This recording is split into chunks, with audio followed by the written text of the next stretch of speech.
Olá, gente. Vamos dar continuidade aqui à nossa aula do nosso curso de especialização 3D, né, de iluminação e texturização 3D, né, de especialização.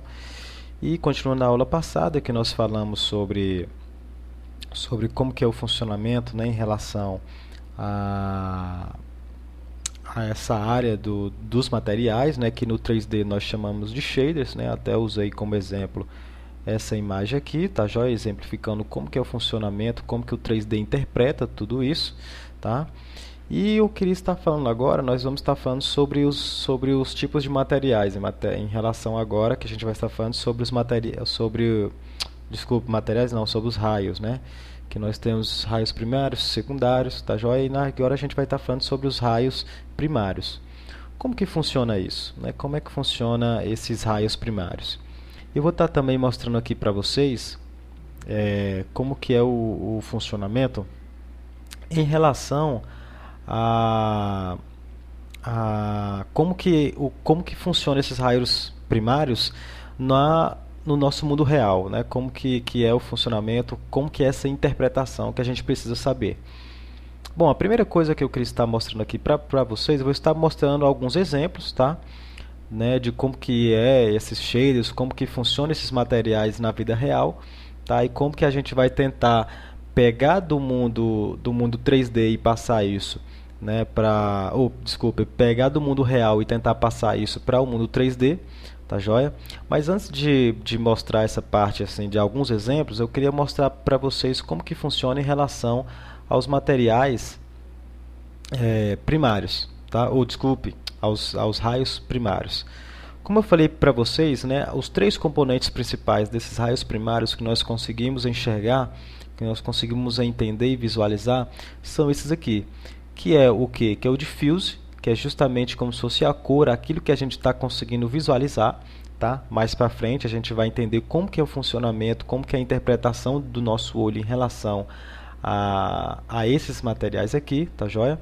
Mas nós temos aqui, né, essa composição, isso aqui é uma bola real, tá joia? De isopor, feito no caso em estúdio, simulando, né, como se fossem esses raios primários no caso do Sol, mas aqui é os raios primários passados através de uma fonte luminosa, que eu já olhando aqui pela cor espectro, eu já sei que é uma fonte luminosa branca, tá? Então, o que é que nós temos aqui? Nós temos o diffuse, que é justamente a cor do objeto em si, nós temos o espécula, que é justamente o brilho, como que será o brilho e a cor desse brilho em si, e o canal ambiente, né? Nós temos o canal diffuse, o canal espectro e o canal ambiente, que é justamente a cor, como que vai ser o funcionamento daquela parte onde não está pegando a luminosidade. Não é a sombra, tá? É literalmente como que vai ser no próprio objeto, onde não está pegando a luz em si, tá joia? Toda essa parte mais clara aqui do nosso objeto, tá joia? E eu vou estar passando aqui alguns exemplos para que vocês possam ver e entender como que é o funcionamento disso. Né, olha só, aqui nós temos um brinquedo, tá joia?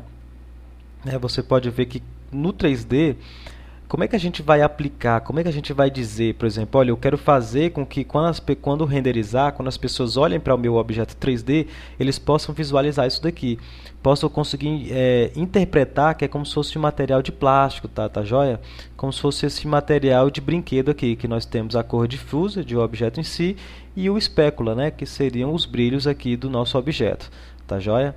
Então aqui eu peguei algumas imagens, por exemplo, ó, aqui já não tem tanto brilho, tá joia? Já o brilho que tem no caso ele já é mais difuso, né? Ou seja, já é mais espalhado, não é tão concentrado, né? Como esses daqui, tá vendo? Que é como se fosse uma aparência de plástico mesmo, tá joia? Então aqui não, já é algo mais interessante, que é como se fosse um brilho mais difuso, né? Que não é tão concentrado, tá bom? Então, como é que a gente vai conseguir passar isso lá para o 3D se a gente for fazer esse trabalho dessa modelagem, por exemplo, desse personagem aqui, tá? Aqui, ó, mais um exemplo em relação a um brinquedo, né? Você vê que a especularidade dele é mais concentrada, tá bom? E aqui no caso a cor difusa como maior quantidade, né? Nós temos aqui, né, a cor rosa, mas você pode reparar, ó, através aqui desse reflexo, tá? Você pode ver que ele tem um reflexo aqui também, tá joia? Ele tem um pouquinho de reflexo, ó, que ele está conseguindo até refletir. Aqui é um corredor, né? Então aqui para essa parte parece que tem um corredor, tá joia? Então você vê que ele tem um pouquinho de reflexão também, tá joia? Que a gente pode aí até falar que já seria em relação às cores secundárias, os raios secundários, tá bom? Que a gente vai estar vendo, né? Olha só, por exemplo, como é que a gente vai passar essa alusão aqui desse celular, tá? Ou seja, olha só como é que ele reflete aqui nesse celular, essa chave, tá? Então tudo isso, todo esse trabalho de como que vai se comportar é o trabalho do shader, né? Como é que você vai estar passando essa alusão aqui, tá bom? Para o seu trabalho 3D, simulando o real no 3D, tá? Aqui já temos aqui um exemplo em relação a um material, no caso orgânico, tá? Então como é que, apesar de ser concentrado, né, você pode ver aqui que tem aqui os raios um pouco concentrados, mas tem um pouco de difusão aqui também, tá joia? Então como é que você vai dar essa aparência áspera aqui, né? Áspera não, né? Apesar que ela é um pouco, ele tem um pouquinho desses buraquinhos, mas enfim, como é que você vai trabalhar realmente, tá joia, esses mapas aí? Então o que nós temos aqui, nós temos um exemplo ó, em relação a mais algumas frutas, né? Mais alguns materiais orgânicos, tá joia? Então como é que você vai dar essa aparência desse verde aqui, tá joia? Áspero em relação a essa base, né? Então assim, é muito interessante. Pô, aqui já tem um pouco de aspareza, né? É um pouco áspero, tá? Não é uma superfície totalmente lisa. Então é muito interessante essa área de shader, de material. Tá? Aqui mais um exemplo de brinquedo, né? Onde você também tem um pouco de reflexo aí, tá joia? E tem essa aparência com o espécula bem acentuado, tá bom? Então é interessante que essa área de shade, principalmente a área de iluminação e textura mesmo, é uma área totalmente à par, totalmente assim, literalmente um mundo novo, tá? Do mundo 3D, porque é muito importante, tá? Porque se você fizer algo diferente, algo que não vai ser bem trabalhado, o seu trabalho vai sair ruim, né? Vai sair mal em si, tá bom? Então tem que ter cuidado com isso daí, né? Aqui mais alguns exemplos em relação àquelas frutas, tá? E é isso que eu queria estar passando aqui em relação a essa parte, como que os raios primários, eles vão estar se comportando, que são os raios passados através de uma fonte de luz, no caso o Sol, ou uma fonte de luz mesmo, com cores, né, com tipos de propriedades em relação às cores fluorescentes, incandescentes, né, que a gente viu lá na aula de iluminação 3D, né, ou iluminação tradicional, né, live action.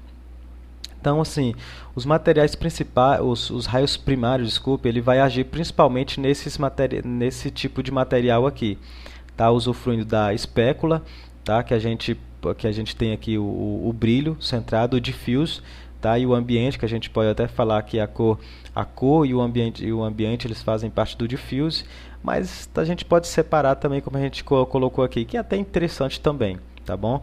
Então assim, os raios primários vão estar diretamente ligados a essa parte aqui.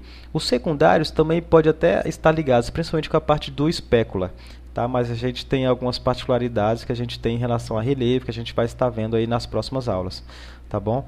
Então assim, o que eu queria falar aqui para vocês nessa aula era justamente como que esses materiais eles iriam estar, no caso, se comportando mesmo. Tá bom? Como que eles iriam estar, como que a gente vai estar vendo eles, né, como raios primários mesmo, tá joia?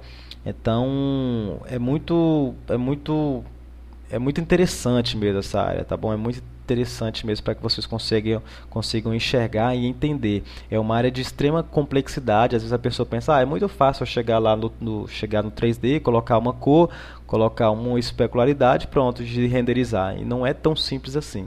Tá? Muito pelo contrário, é uma área muito complexa que se você errar um detalhe, acaba com o seu trabalho, tá? de renderização final. Tá bom? Principalmente nessa parte mesmo da textura, como que você vai estar visualizando o objeto por si só.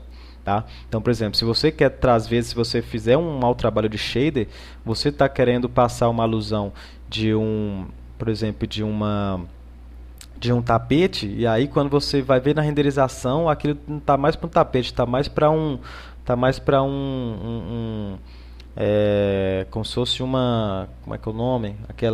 Um material sintético, entendeu? Como se fosse mesmo uma pele Não sei nem agora explicar. Mas eu sei que é muito sério, então é um trabalho muito difícil, muito complexo, que a gente precisa entender. Tá? E era isso que eu queria estar comentando rapidamente aqui para vocês também. E a gente vai aí se ver lá na próxima aula. Então, um abraço e até lá.